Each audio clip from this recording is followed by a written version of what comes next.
जानकी एक खूपच साधी बाई आहे. ती शिवणकाम करायची आणि त्याच पैशातून आपलं घर चालवायची. जानकीचा मुलगा राजेश शहरातल्या एका कॉलेजमध्ये शिकायचा. हॅलो राजेश, तू घरी कधी येणार आहेस? मला नाही जमणार आई. अभ्यासाचं खूप प्रेशर आहे. किती दिवस झाले रे तुला बघून. नंतर बघ आई, मी आता फोन ठेवतो. राजेश फोन ठेवतो. जानकी बिचारी एकटी बसून रडते. तिला राजेशची खूप आठवण येत होती. पण तिकडे राजेश सगळं विसरून कॉलेजचा आनंद घेतोय. त्याचं लक्ष अभ्यासात नाहीये, तर कॉलेजमधल्या अंकितावर त्याचं लक्ष होतं. अंकिता, माझं तुझ्यावर खूप प्रेम आहे. मी तुझ्यासाठी काहीही करू शकतो. चल खोटारड्या. मी कुठं नाही बोलत आहे. माझं प्रेम खरं आहे. मग आज मला पिक्चरला घेऊन जा. अंकिताचं बोलणं राजेश टाळू शकत नव्हता, पण त्याने पाहिलं की त्याच्याकडे जास्त पैसे नव्हते. आता काय करू? आईला फोन करतो. राजेशने जानकीला फोन केला. जानकी खुश झाली. काय झालं बाळा, खूप दिवसांनी आईची आठवण आली? आई, अगं मला पुस्तकं घ्यायची होती. 2000 रुपये पाठव ना. जानकी जवळ जास्त पैसे नव्हते, पण तरीही ती काहीतरी जुगाड करून आपल्या मुलाला पैसे पाठवते.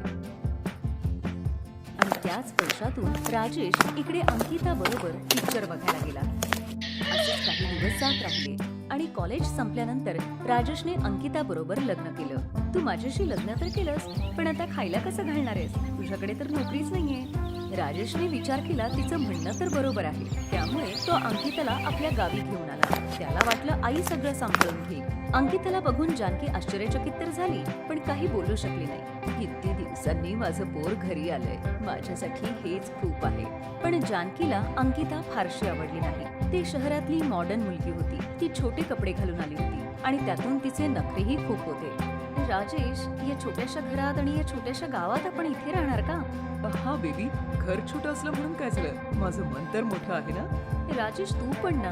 पण तेव्हा जानकी म्हणते, अरे पण खोली तर एकच आहे, त्यात कसं? हा, मग त्यात काय, तुम्ही बाहेर झोपा, आम्ही आत झोपू. हो आई, तू तुझ्या मुलासाठी एवढं नाही करू शकणार का? जानकी काहीच बोलली नाही. रात्रीच्या वेळी ती बाहेर अंगणात झोपली. रात्रभर मच्छरच्या आवाजांमुळे तिला झोपच आली नाही, पण ती आपल्या मुलाला याबद्दल काहीच बोलली नाही. दुसऱ्याच दिवशी अंकिता जानकीकडे येऊन म्हणाली, मम्मी, माझ्याकडे घालायला छानसे कपडे नाहीयेत, मला काही कपडे शिवून द्या ना. ठीक आहे सुनबाई, मी शिवून देते. अंकिताच्या सांगण्यावरून जानकीने तिच्यासाठी 2 चुडीदार शिवले, पण अंकिता ते चुडीदार सेट बघून खूप रागावली. हे काय शिवलंय तुम्ही? काय झालं सुनबाई, आमच्या इथे मुली असेच कपडे घालतात. मी काही गावातली आहे का हे असले कपडे घालायला? मला मॉडर्न कपडे पाहिजेत. असं बोलून अंकिताने त्या कुर्त्याला फाडून शॉर्ट केलं. हा, आता ठीक आहे, याच्यात मी छान दिसेल, हो ना बेबी? हो हो, खूप छान दिसशील. आई, तुला पण ना काही कळतच नाही. तू पण इथल्या लोकांसारखीच गावठी आहेस, गावठी. जानकीला खूप वाईट वाटलं. तिला वाटलं नव्हतं की एका मुलीसाठी स्वतःचाच मुलगा तिला असं काही बोलेल. अंकिता तो शॉर्ट टॉप घालून बाहेर पडली. गावातले सगळे लोक वळून वळून तिच्याकडे बघत होते आणि एकमेकांशी कुजबुजू लागले. अरे छी छी, हे काय हे असलं? थोडी लाज लज्जा आहे की नाही? गावातले लोक जानकीकडे आले. हे बघा जानकीबाई, तुम्हाला काहीतरी करायला लागेल. इथं हे असलं चालणार नाही. होय होय, मी बोलीन सुनबाईशी, तुम्ही निश्चिंत राहा. त्या दिवशी रात्री जानकीने हे सगळं जेव्हा राजेशला सांगितलं तेव्हा तो चिडला. आई, तुला तर काही माहित नाहीये. अंकिताला मॉडेल बनायचंय आणि मॉडेल तर असेच सगळे कपडे घालतात. तू मला हे असलं काही सांगू नकोस. होय राजेश, तुझी आई बिलकुल गावठी आहे. अंकिता आणि राजेश दोघं आपल्याच धुंदीत होते आणि जानकी मात्र आपलं शिलाईचं काम करायची. त्याच कामातून ती आपले घरही चालवायची. याशिवाय घरातलं काम, कपडे धुणं सगळं एकटीच करायची. अंकिता कुठलंच काम करत नव्हती आणि राजेश तर प्रेमाने आंधळा झाला होता. आणि सगळ्यात वाईट गोष्ट तर ही होती की जानकीला बिचारीला बाहेर झोपावं लागत होतं. एक दिवस ती अशीच बाहेरच्या अंगणात झोपली होती. तेव्हा अचानक पाऊस यायला लागला.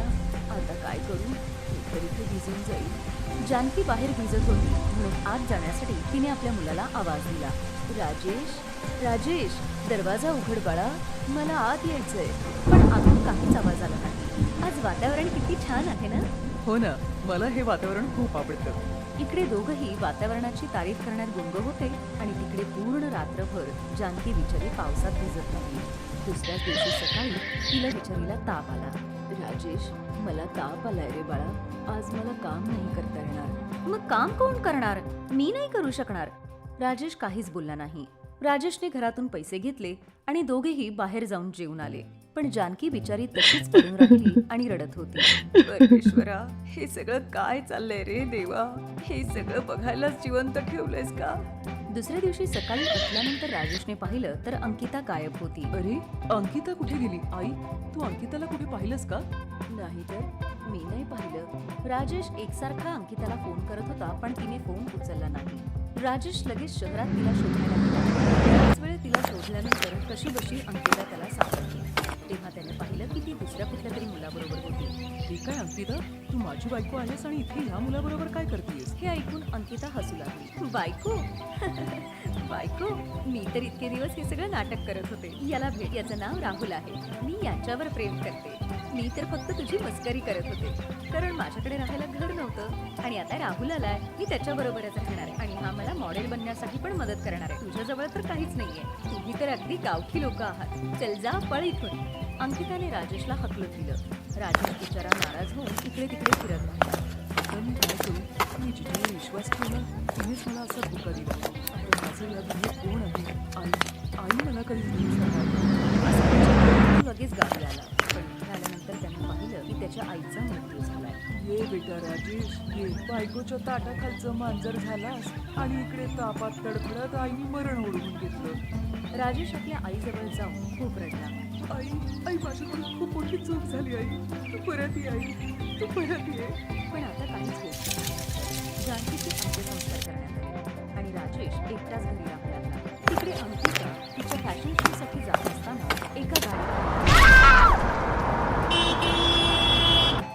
तिचं मॉडेल बनण्याचं स्वप्न अपूर्ण राहिलं. राहुलही तिला सोडून गेला होता आणि अशा प्रकारे नशिबाने तिला तिच्या कर्माची शिक्षा दिली.